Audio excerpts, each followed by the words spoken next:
জাল কল্পের মাধ্যমে জিকির আছে, সেই কল্পটা হলো জিন্দা তরুতাজা। আর যার কালবের মাধ্যমে জিকির নাই, তার কালবটা হইল মরা। তুমি যদি তোমার আল্লাহকে পেতে চাও, তাহলে সকাল সন্ধ্যায় আল্লাহ তাআলার নামের জিকির আজকার করতে হবে। একথা কে বলছেন? আল্লাহ রাব্বুল আলামিন বলেছেন, ওয়াসাব্বিহুহু বুকরাতাও ওয়া আসিলা। তোমরা সকাল সন্ধ্যায় আল্লাহর নামের তাসবিহাত করো। তাসবিহাত করলে আল্লাহ রাব্বুল আলামিন তোমাকে মহব্বত করবেন এবং তোমার কৃত গুনাহগুলিকে মাফ করে দিবেন। এই জন্য আল্লাহ পাক বিভিন্ন জায়গার মাধ্যমে বলেছেন, বহু হাদিসও রয়েছে, বহু কুরআন শরীফের আয়াতের মাধ্যমে আল্লাহ রাব্বুল আলামিন তাগাদা দিয়েছেন, তোমরা যারা আল্লাহ বলা মানুষ রয়েছো, তোমরা যদি আল্লাহর নামের জিকির আজকার করো, তাহলে আল্লাহ পাক তোমাদেরকে মহব্বত করবেন। এমনকি আসমানের ফেরেশতারাও তাকে চিনে। যারা বেশি থেকে বেশি আল্লাহর নামের জিকির করে, আসমানের ফেরেশতারা তাদেরকে ভালোবাসে, জমিনের ফেরেশতারাও তাদেরকে ভালোবাসে। তাহলে জিকির আমরা করব কি করব না ভাই? অবশ্যই করব। আল্লাহর নামের জিকিরের মাধ্যমে মধু আছে, জিকরে হক আমদ গিজায়ে রুহেরা, মরহম আমদ ইদিলে মজরুহেরা, লা ইলাহা ইল্লাল্লাহ লা ইলাহা ইল্লাল্লাহ, লা ইলাহা ইল্লাল্লাহ মুহাম্মাদুর রাসূলুল্লাহ সাল্লাল্লাহু আলাইহি ওয়াসাল্লাম। জিকিরের কথা আল্লাহ বলছেন, আল্লাযীনা ইয়াযকুরুনাল্লাহা কিয়ামান ওয়া কুউদান ওয়া আলা যুনুবিহিম ويتفكرون في خلق السماوات والأرض। আল্লাহ রাব্বুল আলামিন বলেন, যারা দাঁড়ানো অবস্থায়, বসা অবস্থায়, শোয়া অবস্থায় আল্লাহ তাআলার জিকির করে, তারা আল্লাহর কাছে অত্যন্ত মাহবুব প্রিয়। হাদিস শরীফের মাধ্যমে আছে, দয়াল নবী ফরমান, যে অঞ্চলে যে জায়গার মাধ্যমে আল্লাহ তাআলার জিকিরের মাজলিস সৃষ্টি হয়েছে, সেখানে বসে বিভিন্ন কান্দান থেকে, বিভিন্ন গোষ্ঠী থেকে বিভিন্ন জন একত্রিত হয়ে যখন আল্লাহ তাআলার শানে জিকির আজকার শুরু করে দেয়, আল্লাহ তাআলা তাদেরকে পছন্দ করে তাদের অতীতের গুনাহগুলিকে মাফ করে দেন। সুবহানাল্লাহ। বুখারী শরীফের একটা ঘটনা, বুখারী শরীফে হঠাৎ করে গভীর রাতে একটা দস্যু ডাকাতের দল আসিয়া হাজির হইল। ডাকাতের সর্দার বলতেছে, সাবধান, হুঁশিয়ার, তোমরা যেভাবে চলতেছো তোমরা ধরা পড়ে যাবে।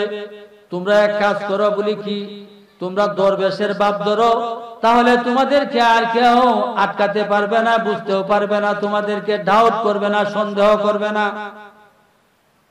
ডাকাতের সর্দারকে প্রশ্ন করলো, তাহলে আমরা কিসের দ্বারা দরবেশ সাজিব?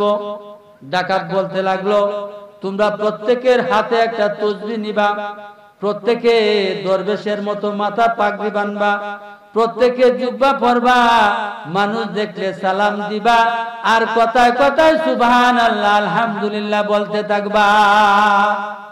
ঘটনা কি? বুগদা শহরে এক দস্যু ডাকাতের দল আয়া হাজির হয়েছে। ডাকাতের সর্দার তো খুব জ্ঞানী, চতুর্মুখী, সে বলতেছে, আমরা ধরা খাওয়ার সম্ভাবনা আছে, সুতরাং এক কাজ করো, বলি কি, তোমরা দরবেশের বাপ ধরো। দরবেশের বাপ কেমনে ধরবো? হাতে তসবিহ, মাথায় টুপি, লম্বা জুরা জাব্বা পরিয়া, মানুষ দেখে সুবহানাল্লাহ আলহামদুলিল্লাহ যেই মানুষ দেখে সালামের উপর সালাম আর সুবহানাল্লাহ আলহামদুলিল্লাহ বলা শুরু করে দেয়, মানুষ দেখে কয় একটা ওলি আল্লাহর জামাত করতে আইছে রে, হায় খায় খায় খায় আল্লাহর ওলির জামাত আছে। এরা কি করে, একটা গাছের তলে বইয়া সারা দিন তাসবিহাত করে সুবহানাল্লাহ আলহামদুলিল্লাহ আল্লাহু আকবার। এলাকার মাধ্যমে একটা গুজব উঠে গেছে যে কত জানি একটা বিশাল বড় ওলি আল্লাহর জামাত বুগদা শহরে আইসা ঢুকে গেছে। সকল মানুষেরা দৌড়াদৌড়ি ছুটাছুটি করিয়া হুজুরদের কাছ থেকে উতার ভরা পানি ভরা আনে। কি করে উতার ভরা হানি ভরা আনে, কে লাগিয়া বুজুর্গ ওলিরা আইছে, হ্যাঁ ওলিরা কাছ থেকে পানি ভরা নেয়া উতার ভরা নেয়া, রোগীও ভালো হইতেছে, বিরাট প্রশংসা। আসলে কি এরা আল্লাহর ওলির জামাত ছিল? না না, এরা ডাকাতের দল ছিল। এরা ধরা খাইব দেখিয়া আল্লাহর ওলির ভাব ধরছে, আল্লাহর ওলির জবানে যা বাক্য লইছে। এমন ভাবে কিছুদিন চলতেছে চলতেছে চলতেছে, হঠাৎ করে এই দেশের প্রেসিডেন্টের কানে খবর গেছে। প্রেসিডেন্টের একটা সন্তান ছিল, একটা ছেলে ছিল, সেটা ছিল পুরা ল্যাংড়া। ওই ছেলের জন্য চিকিৎসার জন্য ওই লোকের কাছে লোক পাঠাইলো বাদশার তরফ থেকে। বলতে লাগলো, হুজুর আমাদের বাদশার ছেলে একটা পুরা পা লুলা হয়ে গেছে, তারে কত ডাক্তার হাকিম দেখাইছে কিন্তু ভালো হইতেছে না, এখন আপনি মেহেরবানি করিয়া তার ট্যাংটা ভালো করিয়া দিবে। এই প্রস্তাব আসার সাথে সাথে ডাকাতের নেতা, দস্যুর দল নেতা বলতেছে এখন সর্বনাশ হয়ে যাবে, আসল গুমর পাশ হয়ে যাবে, উপায় নাই, যদি বাদশার ছেলেটা ভালো না করতে পারি তবে আমরা ধরা খেয়ে যাব। ওই সর্দারে করছে কি, আরবে কইছে আমরা তো বাদ দিচ্ছি ফিতনা থেকে বাঁচানোর লাগিয়া। আসলে তো আমরা যদি সত্যিকারে জিকির আজকার করতাম তাহলে কতই না ভালো হইতো। আমরা তো নিজের সাফায়া রাহনের লাগিয়া, গুফর রাহনের লাগিয়া এই ভাব দিচ্ছি। এখন আমরা কি করতে পারি, এখন যে বাদশার সারারে লয়ে আইবো, এখন আমরা কি করতে পারি, একটা কাম কর, বলি কি বালা করে সুন্নত তরিকা ওযু কর, ওযু টুযু কর, ওযু করার পরে যা আল্লাহর দরবারে ভালোভাবে দিল দিয়া কাঁদ দিয়া জিকির আজকার কর, আল্লাহর দরবারে দোয়া কর, দোয়া করিয়া ওই ছেলের জন্য মুক্তির জন্য দোয়া কর, না হইলে সামরা বাঁচবে না, না হইলে কি তো না সামরাটা বাঁচতো না।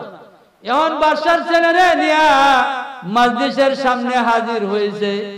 ওই ডাকাতের সর্দারের চেহারার মাধ্যমে কালো বিবর্ণ হয়ে গেল, ভয়ে তার অন্তরের মাধ্যমে কম্পন সৃষ্টি হয়ে গেল। প্রত্যেকটা ডাকাত দলের সদস্যের একই হাল হয়ে গেল, এরা পেরেশান। এদের মনের মাধ্যমে খালি দৌড়ালবো একটা ভাব। সে কি করলো, বাদশার সর্দার বলতেছে তোমরা কাঁদো, এরা সবাই কাঁদলো, তোমরা জিকির আজকার করো। দিল দ্বারা জিকির আজকার করতে লাগলো। জিকির আজকার করতে করতে হঠাৎ আল্লাহ তাআলার জান্নাত শানুর দরবারে হাত বাড়াইলো, বলতে লাগলো বারালাহি, আমরা সামনে যে রোগীটা আছে তুমি মেহেরবানি করে তোমার গাফুর নামের উসিলায় আমাদের গুনাহগুলিকে মাফ করে দাও, রহমান নামের উসিলা গুনাহগুলিকে মাফ করে দাও, আর ওই কুরা ছেলেটাকে তুমি জীবনের জন্য ভালো করে দাও। যেই কাঁদলো, তুসবিহাত করলো, জিকির আজকার করলো, দিল থেকে তওবা করলো, মহান আল্লাহ রাব্বুল আলামিনের রহমানুর রহিমের রহমতের মাধ্যমে ডুস লেগে গেছে, রহমানুর রহিমের বাজারের মাধ্যমে ডুস লাগিয়া গেছে। আল্লাহ রাব্বুল আলামিন গাফুর নামের উসিলায় এদের গুনাহগুলিকে মাফ করে দিলেন। আর দোয়ার সাথে সাথে ওই ছেলের কাছে যখন এরা গিয়া ফু দিল, আল্লাহ রাব্বুল আলামিন গায়েব থেকে তার পুরা ছেলেটাকে ভালো করে দিলেন। সুবহানাল্লাহ। এই জন্য তো আল্লাহ তাআলা বলছেন তোমরা কি করো, আমি আল্লাহর নামের জিকির আজকার করো।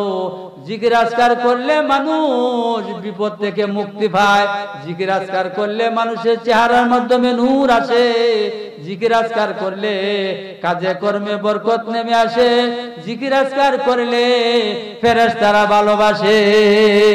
আল্লাহু আকবার। আমরা জিকির আজকার করতে রাজি আছি না ভাই?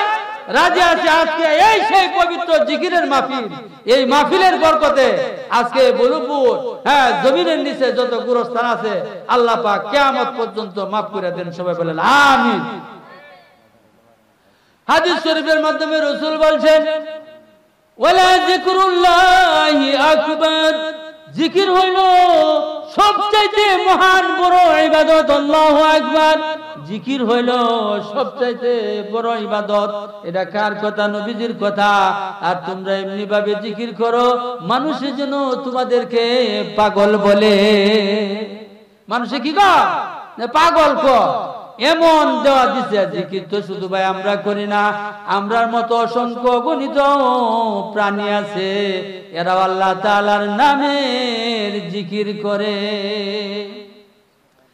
আলাম তারু আন্নাল্লাহা ইউসাব্বিহু লাহু মান ফিস সামাওয়াতি ওয়াল আরদ। আসমান জমিনের মাধ্যমে যত প্রাণী আছে কিসকিস করে ওয়া ওয়া করে পাখিরা উড়া উড়া যায়, আমরা দেখলে মনে করি এরা আনন্দে গান গায়। না না, এরা জবান থেকে আল্লাহ আল্লাহ জিকির করে উড়ে উড়ে বেড়ায়। সমুদ্রের বালুকণা আছে, এগুলিও 24 ঘন্টা আল্লাহ তাআলার শানে জিকির আজকার করে। এরাও বলে আল্লাহ আল্লাহ আল্লাহ আল্লাহ। মিকুনা দো আরদু সামা, আল্লাহ আল্লাহ মিকুনা দো জবু হাওয়া। আসমান জমিনে যা কিছু আছে এরাও জিকির করে। আসমান জমিনের মিডিলে জব্বু এবং হাওয়া, পাথরে এবং হাওয়া, বাতাসে আল্লাহ তাআলার নামে জিকির করে। বাতাস দেখবেন যখন বেশি বায়ু প্রবাহিত হয়, বাতাসের মাধ্যমে একটা গুঞ্জনির রব উঠে। এই রবটা হইল আমার আল্লাহ নামের জিকির। সুবহানাল্লাহ বলে। ওয়াত-তায়রু সাফাত কুল্লুন কাদ আলিমা সালাতাহু ওয়া তাসবিহাহু আল্লাহু আলিমুম বিমা ইয়াফআলুন। উড়ে উড়ে ফকিরা যায়, এরাও আল্লাহর নামে তাসবিহাত করে। আর এদেরও নিজস্ব নামাজ তাসবিহাত আছে। সুবহানাল্লাহ বলে। ফকিরা উড়ে উড়ে যায়, এরা শুধু নামাজ ডাকে। এরারও হাদিসের মাধ্যমে কোরআন শরীফে আল্লাহ বলতেছে এদেরও কি আছে? নির্দিষ্টভাবে নামাজ আছে। ওয়াত-তায়রু সাফাত কুল্লুন কাদ আলিমা সালাতাহু ওয়া তাসবিহাহু ওয়াল্লাহু আলিমুম বিমা ইয়াফআলুন। এরা যা কিছু করে এটাও আল্লাহ জানে। এরা পাখিরা কি করে এটাও আল্লাহ জানে। এরা কিছু করে, জিকির আজকার করে, এদের নিজস্ব তাসবিহ আছে, এদের নিজস্ব নামাজ আছে। এগুলি সম্পর্কে আল্লাহ তাআলা খবর রাখেন। সুবহানাল্লাহ।